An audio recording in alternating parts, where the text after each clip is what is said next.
Depression is a serious medical condition that can take so much out of you. I feel like I have to wind myself up just to get out of bed. Then, well, I have to keep winding myself up. You have most likely seen this commercial before, or one very similar to it. Prescription drug commercials grace our television screens during each program commercial break. They appear to be a means of marketing medication to the consumer, but our doctors are choosing our prescription drugs. So what is the purpose of these commercials? These commercials are unlike other commercials because they are required by law to state the potential health risks that are associated with their medication. The major drug companies like Pfizer and AstraZeneca spend billions of dollars on their commercials alone. We assume that their purpose is purely product placement. However, drug companies claim they are providing people with important information to help them take charge of their medical destiny. However, it is important to think about what kinds of information they are telling us, and what business does the average person have making decisions that may require a medical degree. Most of these commercials are nearly identical by following the same general pattern. The beginning starts with an actor talking to the camera about their condition. They list their symptoms and unsuccessful ways they have tried to treat their disease in attempts to connect with the viewer. Then a voiceover mentions that their drug may help. They show some animated figure of the imbalance within your body and how their drug counteracts this imbalance. Then they give you some statistical data of how their drug has helped countless lives. Then comes the most unusual part. For about 30 seconds, in one large block, are the FDA-required side effects of the drug. During this time, the actor continues on with their daily lives with a great big smile, as if this drug will also make you smile. However, it is strange to see these people smiling, while they are being told that death is a possible side effect. These commercials always end with the same line, "Ask your doctor if blank drug is right for you," and then their trademark phrase. In a 2006 study in the Journal of Health Communication, it was reported that the pharmaceutical industry spent $5.29 billion on consumer advertising. And for each dollar they spent on advertising, they generated $4.20. They also found that Americans see an average of 16 hours of prescription drug commercials each year. Keep in mind that each commercial is about a minute long. That means in the year 2006, each American watched 960 drug commercials. If we see on average 960 drug commercials a year, then they must be effective and we must have learned something by now. The information provided within these commercials are the symptoms of the specific disease, other treatment options, what the drug fixes, and the side effects and improper combinations of medical conditions. However, all the information given is just a brief overview. They do not tell you how the drug works and by what actual mechanism the drug goes through in your body, or why a drug for restless leg syndrome increases gambling, sexual, or other intense urges. It is probably too complicated, and the drug companies do not want to make the viewer feel intellectually inadequate by going into any further detail. It would also cost more money. Instead, they just say, "See our ad in Blank magazine," which they pick based off of what their research suggests people with their condition are likely to read. Although these commercials do provide enough information that can spark curiosity within the viewer, a person might see an ad on television and from listening to the symptoms the actor is describing, believe they have the same condition. This can trigger a fear and lead to a self-diagnosis over the internet. This will eventually cause the patient to see a physician to treat the self-diagnosed disease. Although it may very well be the wrong diagnosis, at least they are seeking medical attention. That in your own practice, is this pretty common? People are consulting the internet along with coming to see you? Absolutely. We're seeing it more and more, of course, either for a second opinion or for the first diagnosis.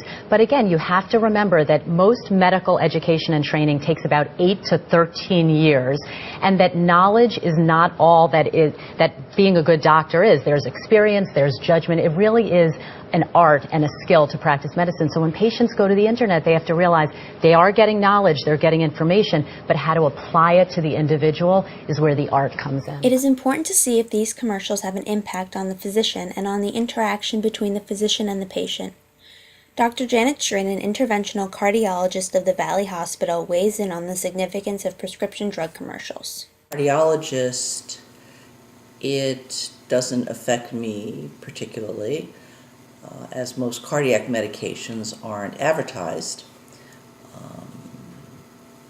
The ones that are, like Plavix, which is an antiplatelet agent, it thins the blood, especially after a heart attack, and it's extremely important that patients take these medications. Advertising Plavix is a plus from my point of view because I think it helps people understand that it's important to take it and that it is something that should be taken, possibly helps people understand better why they take it, and improves patient compliance.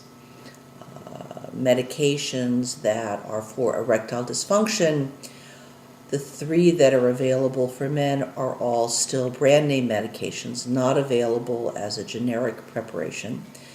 So the companies who advertise them increase their revenue share by making their medications attractive to the patients based on the commercials. Medications for hypertension, as a rule, you don't see advertised because there's so many low-cost generic alternatives available that most people are not going to pay for brand name medications, so there's no point in advertising them. As a rule, there doesn't seem to be much difference between generic medications and brand name preparations. Every once in a while, the FDA will find a plant that's making generic medications in an unsafe or unregulated fashion and take them off the market. But I can only remember one instance recently where this has happened. Whether or not they're doing enough testing to find the problem, I can't say, but it's not a big problem as a rule. And patients have accepted generic medications because they're so much less expensive than the brand name medications. There are a few patients who want brand name medications only. I can think of maybe 3 to 5 such patients. Most patients have accepted generic medications because they are clearly much less expensive than brand name medication. So do patients ask their doctor if a certain drug is right for them? They don't ask me if Lipitor would be right for them. They pretty much listen to what I have to say about which anti-cholesterol medication is right for them. Federal law requires the commercials to present the side effects associated with their drug. This part of the commercial can be very damaging to the medication's reputation. Therefore, the companies make the commercial so that this part is compacted into one section without pause. They design it in a way in which you will forget what was just said. Focus on the side effects that are associated with Abilify and try to remember them all once it's over.